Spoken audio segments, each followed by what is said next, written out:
좀 올리도록 하겠습니다. 창세기 1장 1절을 다 함께 읽어보겠습니다. 시작. 태초에 하나님이 천지를 창조하시니라. 네. 오늘 주제는 태초의 안식일을 기억하라, 이런 주제입니다. 우리나라에 김씨가 많죠.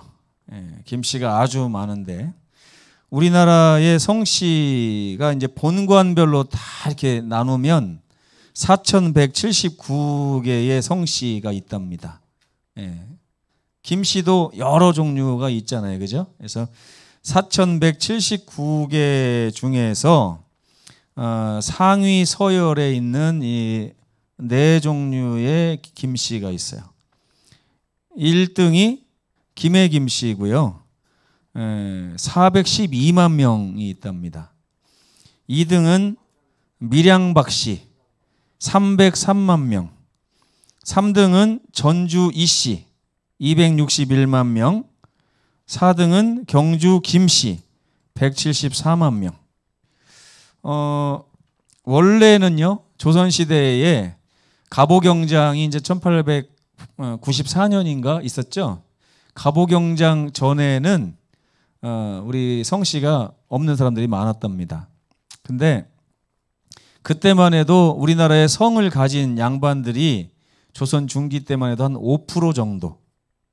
우리나라 국민이 100명이 있다면 성을 가진 사람이 5명 정도, 나머지 95명은 성이 없어요. 그럼 이름이 그냥 개똥이, 뭐 돌쇠, 그냥 이름이에요. 그게.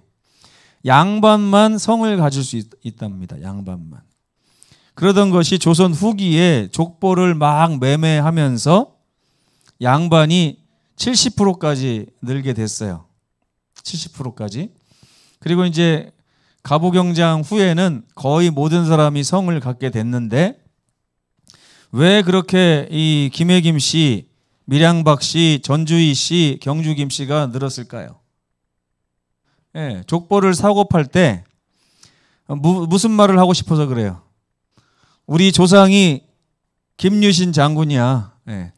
김해 김씨는 사실 망해버린 가락국의 성씨거든요. 근데 왜 그렇게 사람들이 김해 김씨를 좋아했냐면, 삼국을 통일했던 위대한 장군, 이 김유신 장군이 김해 김씨이기 때문에 그래요. 그래서 사람들이 어떤 성씨를 살까 하다가 그 당시 가장 인기 있었던 성씨가 이제 김유신 장군의 김해 김씨. 그 다음에 또 이제 어떤 성씨를 많이 샀을까요? 신라 시대의 왕족인 박씨. 신라에 3씨가 있었잖아요. 그죠? 박씨, 석씨, 김씨. 그죠? 박씨, 석씨, 김씨인데 그 중에서 석씨는 이름이 약간 이렇게 어감이 좋지 않아서 그런지 없어졌어요. 요새 석씨가 많이 없습니다. 없는데 이 맨 처음에 1대부터 16대까지는 거의 박씨가 왕을 했어요. 신라 시대. 그래서 이제 박혁거세를 조상으로 한 이 밀양 박씨 성을 많이 사람들이 샀다는 것입니다. 전주이 씨는 왜 그래요?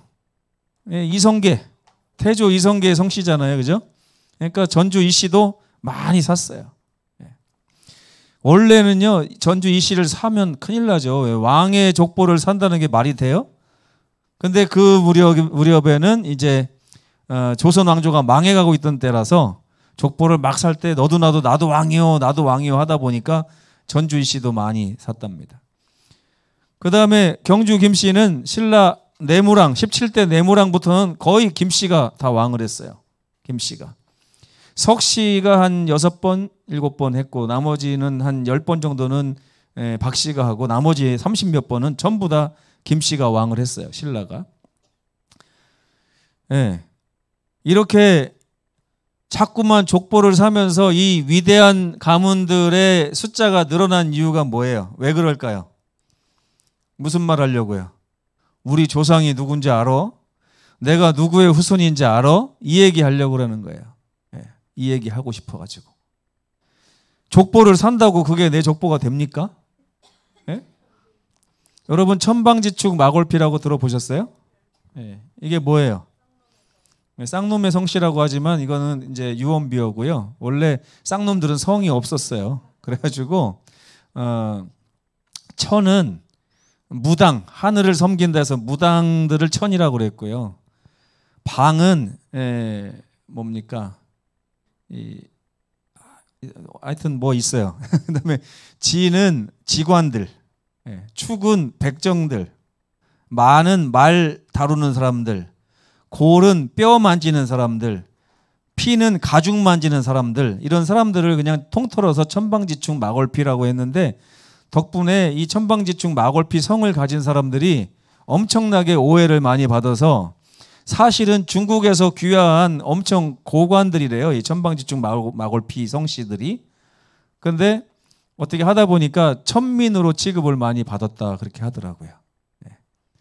이런 얘기를 제가 왜 하느냐. 이 창조에 대해서 얘기를 하려고 하는데, 내 조상이 누구냐가 왜 중요하냐면 내 조상이 누구냐에 따라서 나의 신분이나 가치가 달라지기 때문에 그렇습니다. 너 천씨라며? 이렇게 막 옛날에 중학교 때, 초등학교 때 방씨도 있었고 지씨도 막 있었는데, 이 지씨가 굉장히 막 유명한 가문이에요. 근데도 천방지축 마골피 해가지고 막 놀렸던 그런 기억이 있습니다. 근데 내 조상이 누구냐에는 관심이 많은 사람들이요, 지구의 기원에 대해서, 인류의 기원에 대해서 아주 말도 안 되는 생각을 가지고 있어요. 지금 인류의 기원에 대해서 사람들이 생각하는 사상이 두 가지가 있습니다. 첫째는 진화론이에요. 진화론. 진화론은 핵심이 뭔지 아세요? 우리 조상은 원래 아메바였다, 이 얘기예요. 진화론은요. 듣기 좋아요? 듣기 좋아요? 안 좋죠? 사람들이 우리 조상은 원래 아메바였다 그러니까 그럴듯해 이러면서 이상하게 진화론을 따라가기도 하고, 세상의 모든 학교들이 다 이 말도 안 되는 진화론을 가르치고 있어요. 불가지론이라는 게 또 있습니다. 그건 뭔지 아세요? 우리는 그걸 모른다. 안 본 걸 어떻게 아느냐. 그러니까 모르든지 아메바든지 둘 중에 하나예요. 세상 사람들이 지금 똑똑해 보여도요, 자기 자신을 인식하는 두 가지 사상, 내가 어떤 존재인지 나는 알 수 없다, 아니면 학문적으로 봤을 때 우리 조상은 아메바였다. 나담재 집사님 엄마가 누구라고요? 아메바라고. 아메바는 좀 듣기가 좋죠. 근데 문여홍 장로님 조상이 원숭이랍니다. 원숭이. 원숭이. 원숭이가 아메바랑 비교할 수는 없죠. 아메바는 뭐 아무것도 아니니까. 근데 이름만 좋죠, 원숭이보다. 근데 이 찰스 다윈으로부터 시작된 이 진화론은 사실 학설이 아니라 가설이에요. 왜 가설이냐면, 학설과 가설이 어떤 차이가 있냐면요, 학설은 증명이 되면 학설입니다. 가설은 뭐가 가설이에요? 그러면 증명이 안 되면 가설이에요. 그러면 학자들은 다 뭐라고 그래요? 지금 진화론 보고 학설이라고 그래요? 가설이라고 그래요? 가설이라고 그래요. 가설이라고 하는데, 학교에서 가설을 배우면서 학생들이 배울 때는 뭘로 받아들이는 거예요? 자꾸만 학설로 받아들이는 거예요. 선생님들도 그렇게. 우리 조상이 원숭이였다가 그전에는 아메바였다고 얘기하면 아무도 웃는 사람이 없어요. 근데 우리 조상이 하나님이다 그러면 깔깔깔 웃어요. 무슨 하나님이 우리 조상이냐. 어리석어요? 아니, 안 어리석어요? 너무 바보 같지 않으세요?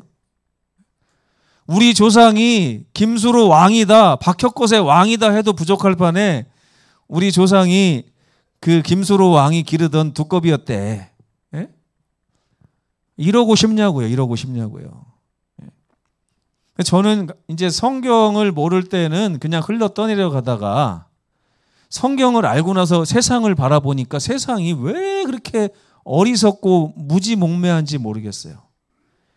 자기들이 다 똑똑하다고 하는데 말하는 거 들어보면 앞뒤가 맞는 게 하나도 없고, 믿고 사는 거 보면은 정말 말도 안 되는 걸 믿고 살아요. 의지하는 거 보면은 정말 기초가 흔들흔들하는 걸 의지하고서 산다 이것입니다. 모래 위에다가 예수님이 표현하셨잖아요. 모래 위에다가 말뚝을 박고 사는 사람들이에요. 모래 위에다가. 이유가 뭘까요? 왜 이렇게 이상하리만치 진화론을 신봉하는 걸까요? 물론 영화나 이렇게 소설책 보면 우리 아이들도 굉장히 관심을 갖고 그걸 보면서 흥미진진해합니다. 근데 이게 사실은 굉장히 좋아요. 왜 좋은지 아세요? 진화론은 과거보다 현재가 낫고 현재보다 미래가 낫다고 가르치는 학문이기 때문에 그래요. 갈수록 어떻게 된다고요? 발전하고 진화하고 좋아지고 편리해지고 지혜로워진다고 가르치기 때문에 세상 사람들이 그거를 신봉하고 따르는 거예요. 과거에 우리가 비록 아메바였지만 결국 지금 진화해서 지금 어디까지 왔는가? 그렇다면 앞으로 우리가 가면 갈수록 우리는 나중에는 어떻게 될 거다고요? 온 우주의 신비까지 다 풀고 생명의 비밀까지 다 풀고 나중에는 죽음도 극복하고 언젠가 이렇게 되지 않겠느냐. 희망적이죠. 네. 희망적이라고 진화론을 배우는 것입니다. 가짜 희망이긴 하지만 가짜 희망이죠. 근데 성경은 우리를 뭐라고 합니까? 시편 2편 7절에 여호와께서 나에게 이르시되 너는 내가 낳은 내 아들이다. 아메바라고요? 윤아메가? 아메바? 아니죠. 네. 우리 성은 하나님이라고요. 하나님이 우리의 아버지시라. 우리 조상은 누구라고요? 누가복음 3장 38절에 보니까 그 위는 누구, 그 위는 누구 하다가 마지막에 그 위는 아담이요. 아담의 위는 누구라고요? 하나님이시니라. 여러분, 우리가 하나님의 자손이기를 원하세요? 아메바의 자손이기를 원하세요? 네? 이게 참 근데 왜 창조론을 사람들이 이렇게 싫어할까요? 창조론을. 네. 성경은 인류의 기원에 대해서 분명히 말합니다. 인류는 하나님이 창조하셨다고. 그래서 성경이 뭐라고 시작해요? 태초에 하나님이 천지를 창조하시니라. 근데 창조했을 때 세상이 어땠습니까? 좀 불완전했어요? 네? 처음에 하나님이 아메바 하나 창조해 놓고서 진화해라 이렇게 해가지고 지금까지 온 겁니까? 아니에요. 가만히 보시면 성경에 창세기 1장에 쭉 보시면 하나님이 뭘 만드실 때마다 하나님이 보시기에 좋았대요. 하나님이 보시기에 좋았대요. 우리 단우가 가끔 그림을 그려놓고서요. 아빠 멋지지? 이렇게 한번 물어봐요. 그럼 제가 뭐라고 대답할까요? 멋지네 이렇게 대답을 해요. 속으로는 어떻게 생각할까요? 이제 시작일 뿐인데. 그죠? 이제 시작일 뿐인데. 우리 사람들이 생각하는 멋진 거하고 하나님이 멋지다고 하는 거하고는 완전히 차원이 다르겠죠. 그렇죠? 여러분이 건물 나무집을 막 뚜닥뚜닥 져놓고서 와, 잘 졌다 하는 거하고 전 세계에서 최고 가는 건축가 가우디가 딱 나무집 보면서 이 건축물은 진짜 최고다 하는 거랑은 다르죠. 그렇죠?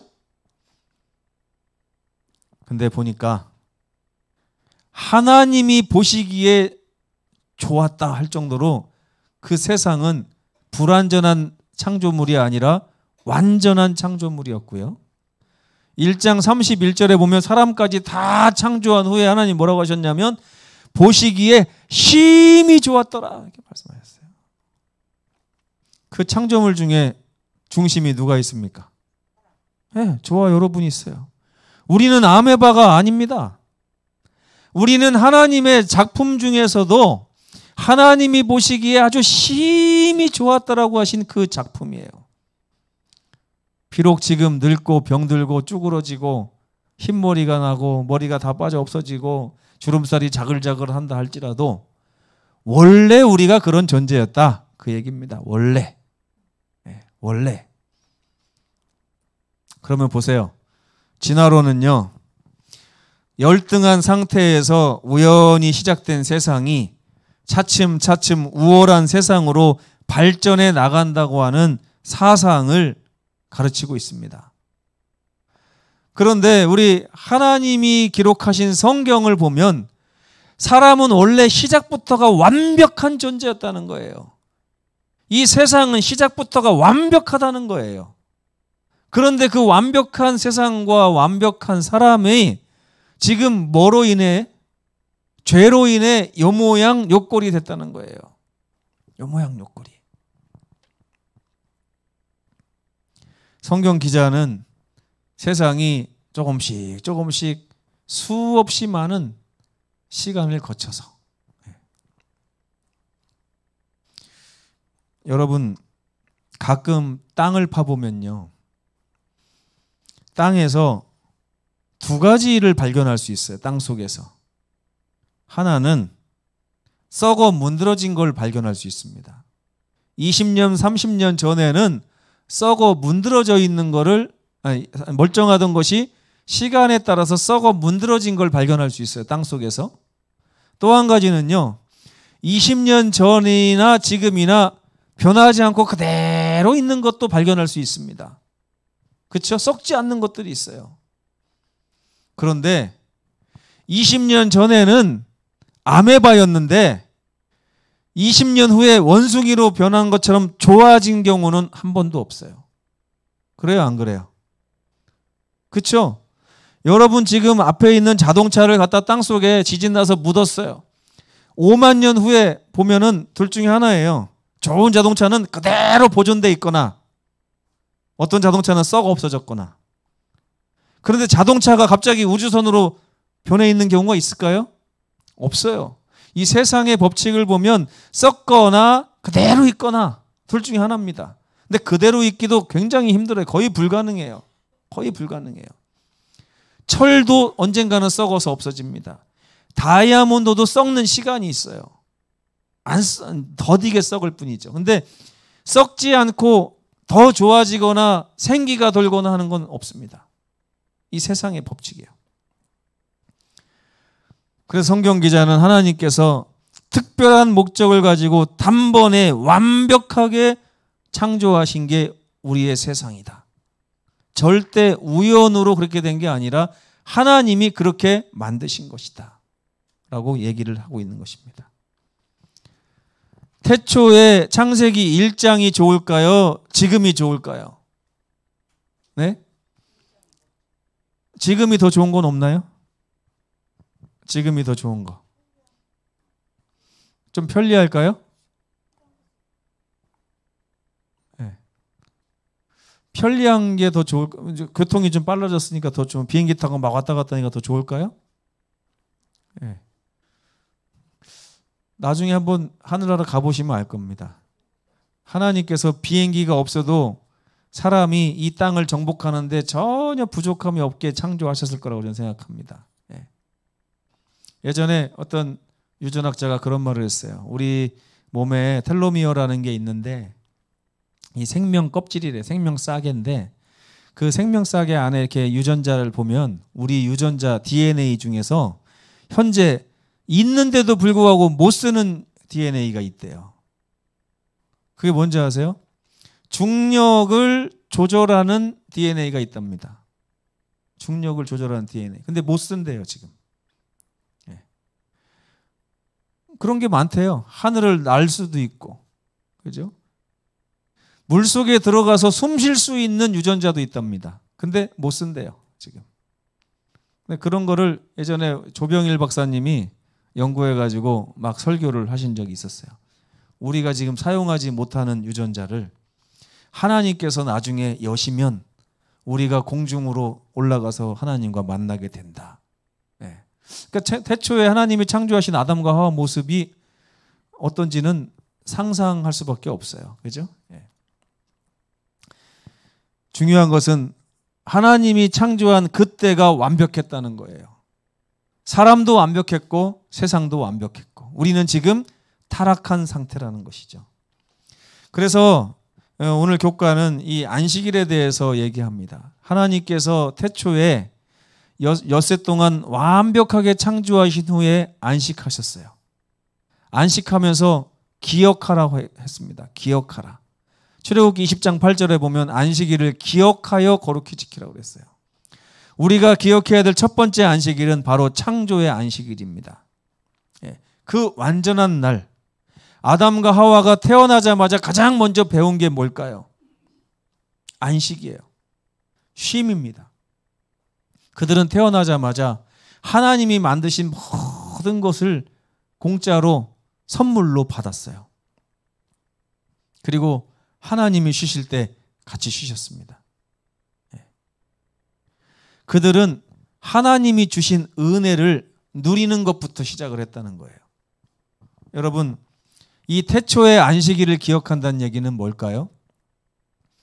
우리의 쉼은 우리로부터 시작되지 않는다.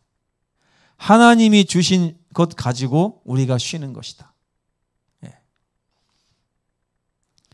욥기서 38장 7절에 보면 그 첫날에 그 아담과 하와가 얼마나 기뻐했는지에 대해서 약간 비유적인 말씀이 있는데 이거는 물론 아담과 하와를 얘기하는 건 아닙니다. 그러나 그때는 인류가 창조된 그때를 말합니다. 그때의 새벽 별들이 기뻐 노래하며 하나님의 아들들이 다 기뻐 소리 질렀느니라. 굉장히 인류 역사상 가장 좋았던 날이 첫 번째 안식일 그날이었어요. 그렇기 때문에 하나님께서 뭐라고 그래요? 너희에게 있었던 첫 번째 그 창조의 태초의 안식일을 기억해봐라. 내가 너희에게 어떤 것을 주었느냐? 너희가 나에게 어떤 존재냐? 그 안식일을 기억해라. 그 안식일에 너희가 나와 함께 무엇을 했는지 기억해라. 그러면서 하나님은 우리가 첫 번째 그 창조의 안식일을 통해서 우리가 하나님의 자녀이며 하나님께서 얼마나 세상을 완벽하고 또 우리를 완전하게 창조하셨는지를 기억하기를 바라고 계십니다. 하나님께서는 그날의 행복을 다시 회복시켜 주실까요? 그렇게 약속하셨나요? 네. 그러면 이 진화론하고 약간 비슷한 부분도 있어요. 그죠? 진화론은 우리가 과거보다 지금이 낫고 지금보다 미래는 더 나아질 것이다 라고 사기를 칩니다. 사기를 쳐요. 제가 이걸 왜 사기라고 생각하냐면 자칫하다가는 그럴듯해서 속는 것 같아요. 제가 어렸을 때 저희 동네는 지금보다 훨씬 못 살고 가진 것도 없었어요. 지금이 훨씬 좋아진 것 같아요. 그렇게 속았어요. 근데 가만히 생각해 보니까 그때가 더 행복했던 것 같아요. 네. 그때가 더 행복했던 것 같아요. 물도 깨끗했고 사람도 지금보다 훨씬 착했고 세상의 범죄도 얼마나 그 당시는 지금보다 훨씬 더 인정이 많고 정이 많았어요. 그리고 온 마을이 다 가족 같았어요. 요즘에는 옆집과 윗집과 다 싸우고 소리만 좀 들려도 막 쫓아가서 칼질을 하고 진화로는 우리가 좋아진다고 하죠. 우리 세상은 점차 타락하고 있는 중입니다. 기술만 좋아질 뿐이지 인간의 영적인 부분은 바닥을 향해서 끊임없이 가고 있다는 거예요. 그런데도 불구하고 사람들은 하나님의 전을 찾기를 너무나 즐겨하지 않습니다. 마치 세상에서 뭔가 더 있는 것처럼 하나님의 전에 오면 뭔가 잃어버리는 것처럼 생각하는 것 같아요. 그러나 여러분, 하나님 안에서 우리가 모든 것을 되찾을 수 있습니다. 하나님께서 그 날의 첫 안식일의 기억을 우리에게 회복시켜 주실 것입니다. 그래서 십자가를 세우셨고 이제 우리가 조금만 인내하며 기다리면 주께서 다시 오셔서 우리를 저 하늘로 이끄셔서 그 첫날보다 더 좋은 첫 안식일을 하늘에서 우리에게 선물로 주실 것입니다. 성경은 안식일을 기억하여 거룩히 지키라고 말합니다. 우리가 기억해야 하는 안식일은 첫 번째 태초의 안식일이에요. 그날 아담과 하와는 그분의 귀한 자녀로서 참 쉼을 경험했습니다. 지금 우리는 비록 죄악 세상에서 살고 있지만 안식일은 우리에게 다가올 온전한 세상을 바라보게 하는 날이에요. 네. 안식일에 우리에게 왜 필요합니까? 우리는 언젠가 첫 번째 태초의 안식일보다 더 좋은 하늘에서의 첫 안식일을 보내게 될 것이기 때문에 그렇습니다. 이 교과의 저자는 이런 말을 썼어요. 한 주일의 끝자락에 하나님은 우리의 미래의 영광스러운 모습을 떡하니 기록해 놓으셨다. 매 일주일이 지나갈 때마다 맨 끝날이 무슨 날이에요? 안식일이에요. 안식일은 우리의 끝이 어떤 것인가를 보여주는 날이라 이것입니다. 지금 우리가 일요일, 월요일, 화요일, 수요일, 목요일, 금요일까지 괴로울 수 있어요. 그러나 안식일이 되면 행복하고 거룩하고 좋잖아요. 예? 은혜가 넘치잖아요. 이 한 주일의 끝자락에 안식일을 갖다 놓으신 하나님은 우리 지구 역사의 끝자락에도 안식일을 갖다 놓으셨다는 거예요. 매 안식일마다 우리가 우리에게 있는 소망의 끝을 바라보면서 주여 어서 오시옵소서. 우리가 그 안식일을 첫 번째 안식일을 기억하는 것처럼 저 세상에서 저 하늘에서의 첫 안식일도 바라보고 있습니다. 안식일로부터 안식일까지 이르는 우리들의 삶에 징검다리와 같은 오늘의 안식일 얼마나 소중하게 여겨야 하겠습니까? 그래서 오늘 주제를 제가 태초의 안식일을 기억하라 이렇게 정해봤습니다.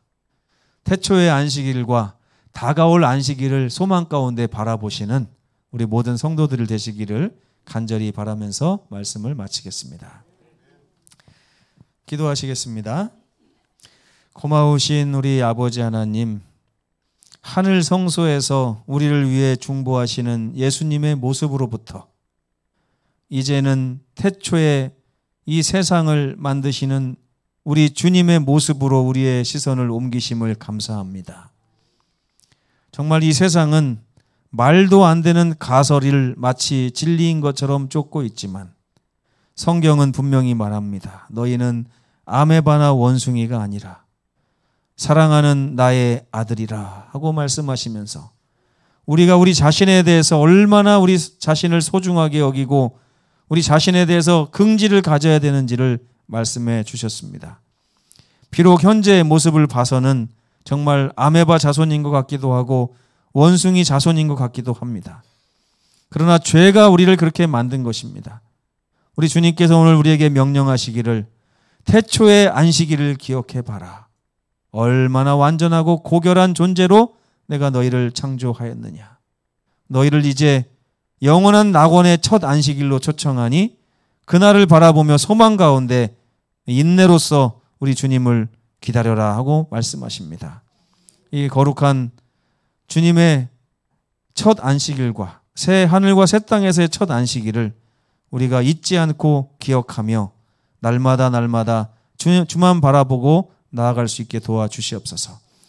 세상이 말하는 진화론이 아닌 하나님께서 우리의 주인 되시고 아버지 되심을 기억하는 창조신앙을 가질 수 있도록 은총 더하여 주시옵기를 예수님의 이름으로 간절히 기도합니다. 아멘. 묵상 기도하시겠습니다.